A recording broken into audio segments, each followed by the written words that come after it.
అమర్నాథ్ పాకలపాటి. ఈ మధ్యకాలంలో అతి ఎక్కువ మంది కౌన్సిలింగ్ వైపుకు వచ్చేటువంటి తల్లిదండ్రులు వాళ్ళ పిల్లలను ఎక్కువగా తీసుకొచ్చేటువంటి అంశం ప్రేమ. మా పిల్లలు ప్రేమలో పడ్డారు, ఒక సరైనటువంటి వ్యక్తిని కాకుండా అయోగ్యమైనటువంటి వ్యక్తితో ప్రేమలో పడ్డారు, తన జీవితమే నాశనం అయిపోతుంది అని చాలామంది వాపోతూ ఉంటారు. అసలు ఈ నేపథ్యంలో ప్రేమ అంటే ఏమిటి అనేది విపులంగా తెలుసుకుందాం. ప్రేమ అనేది ఒక నైరూప్య నామవాచకం. దీనికి రంగు, రుచి, వాసన, రూపం, స్పర్శలు ఉండవు. కానీ ఒక వ్యక్తిని, ప్రపంచాన్ని మార్చగల, సర్వనాశనం చేయగల స్వభావం దీనికి ఉందని చెప్పవచ్చు.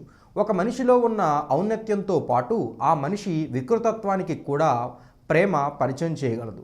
ప్రేమకి ఒక సరైన నిర్వచనం, శాస్త్రం, తత్వం మొదలైనవి అన్వేషించడానికి ఇప్పటిదాకా ఎందరో ఆపసోపాలు పడ్డారు. ప్రేమ అంటే ఏంటని తెలుసుకోవడానికి ఎందరో సాంఘిక ప్రయోగాలు చేశారు. ఎందరో జీవితాలని దగ్గరగా గమనించారు, తమ జీవితాలని త్యాగం చేశారు, పెళ్ళిళ్ళు చేసుకున్నారు, భార్యల్ని వదిలేసుకున్నారు, ప్రేమించిన వారికి దూరమయ్యారు, కొందరిని చంపారు, కొందరు చనిపోయారు. ఎందరో వ్యసనపరులయ్యారు, మరెందరో సమాధుల్లో ఇంకా ప్రేమ కోసం అన్వేషిస్తూనే ఉన్నారు. నిజానికి ఈ ప్రేమలో ఎందరూ ఒక తృప్తిని, ఆనందాన్ని పరిపూర్ణంగా పొందారన్నది సమాధానం దొరకని ప్రశ్న. అసలు ప్రేమ ఎందుకు, అసలు ఎలా పుడుతుంది, ఎప్పుడు పుడుతుంది, దాని పర్యవసానం ఏమిటి, ప్రేమలో ప్రేయసి ప్రియుడు మధ్య ఎలాంటి వాతావరణం, గోప్యత, పారదర్శకత, జవాబుదారీతనం, సర్దుబాట్లు వంటివి ఉండాలో, ఒకరి ముందు ఒకరు ఎలా ప్రవర్తించుకోవాలో అన్న విషయాలు, నియమ నిబంధనలేమీ లేవు. ప్రేమలో ఎన్నో రకాలున్నాయని చెబుతుంటారు. ప్రేమ, నిజమైన ప్రేమ, దొంగ ప్రేమ, అవసరం కోసం ప్రేమ, ఇంద్రియ ప్రేమ, స్నేహపూర్వకమైనటువంటి ప్రేమ, టైంపాస్ ప్రేమ, అవ్యక్త ప్రేమ, స్వార్థపు ప్రేమ, వయోభేదం లేని ప్రేమ, లింగభేదం లేని ప్రేమ, వస్తుభేదం లేని ప్రేమ, ఒకవైపు నుండి ప్రేమ, అందరి పట్ల సమానమైనటువంటి ప్రేమ, విశ్వజనీనమైనటువంటి ప్రేమ, షరతులు లేని ప్రేమ, ఇలా చెప్పుకుంటూ పోతే ప్రేమలో ఎన్నో రకాలు ఉన్నాయి. కానీ ఏది సరైన ప్రేమో అంచనా వేసి అనేక మంది తీర్పులు ఇస్తూ ఉంటారు. ఇవి ఎంతవరకు నిజాలో ఎవరికీ తెలియదు. ఫలానా రకం ప్రేమ సరైన ప్రేమ కాదు అని చెప్పడానికి వీలు లేదు. అలాగే ప్రేమ అంటే ఇలానే ఉంటుంది అని కూడా చెప్పలేం.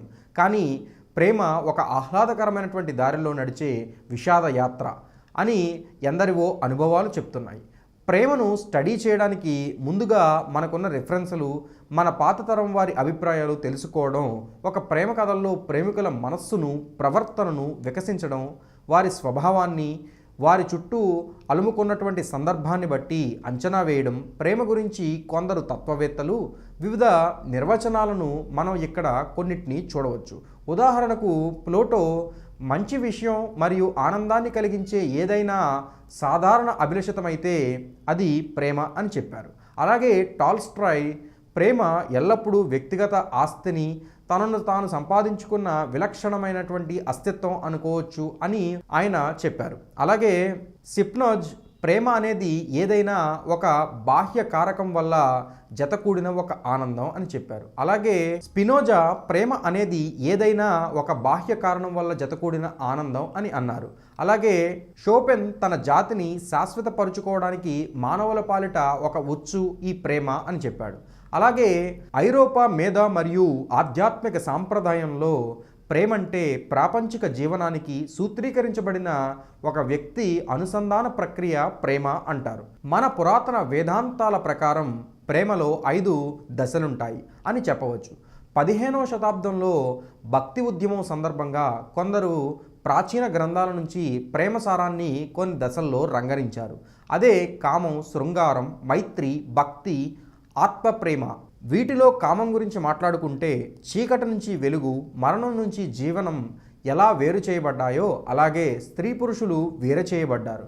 వీరి భౌతిక వాంఛ, కోరిక, ఒకరి పట్ల ఒకరి గాఢమైనటువంటి కలయిక ఒక పరిపూర్ణమైనటువంటి వ్యక్తిత్వాన్ని ప్రసాదిస్తుంది. కామం ఒక భావోద్వేగమైనటువంటి కోరిక. పాశ్చాత్య దేశాల్లో లాగా మన దేశంలో కామం అనేది లైంగిక అంశంగా కాకుండా ప్రేమతత్వంగా చూడబడుతుంది. కేవలం శృంగారం మాత్రమే భౌతికమైనటువంటి కోరికలను తీర్చి శరీరాన్ని తృప్తిపరచగలుగుతుంది. శృంగారం అంటే కేవలం కలయిక మాత్రమే కాదు, ఒక అవ్యక్తి మానసిక స్థాయి, అనుభూతి. ఇందులో అడ్వెంచర్లు, సంగీతం, కవిత్వం, నాట్యం, నాటకం ఇలా ఎన్నో కలగలిసి ఉంటాయి. అలాగే మూడవది మైత్రి.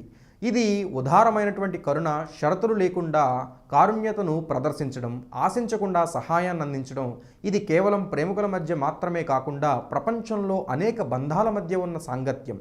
తల్లి, బిడ్డ, గురువు, విద్యార్థి, ఇలా చెప్పుకోవచ్చు. ఈ మైత్రి జీవం లేని వస్తువులపై కూడా ఏర్పరచవచ్చు.